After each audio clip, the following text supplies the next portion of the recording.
This was November 2 years ago. In fact, November started out at 70 degrees in Salt Lake City. Golf weather was par for the course. It was still in the upper 60s as late as November 22nd. So what happened?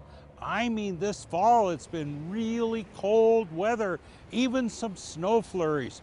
Oh, but if you're complaining, let me show you something. It was 25 years ago this November. Yeah, if you were new around here, you would have hated November 1994 in Salt Lake City. Whippersnappers, it was much worse when us older folks grew up. It started on November 2nd, 1994. That old lake effect kicked in, and it was the first big snow of the winter.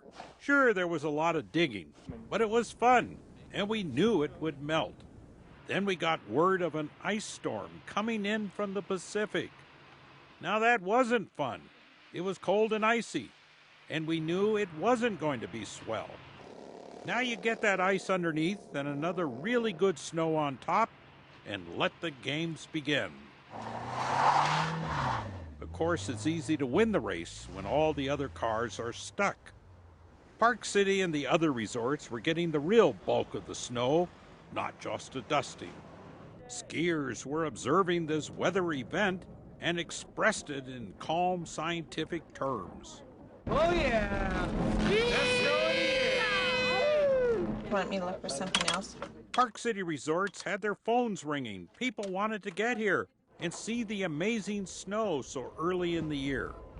Of course, flights to this winter wonderland were delayed or canceled as the snow kept coming and coming.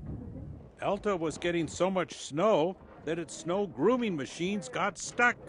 This much snow just presents its own problems, but we're practiced at it and been here for 55 years dealing with it. So even though this is a record November, it's just, we couldn't be happier than to have it.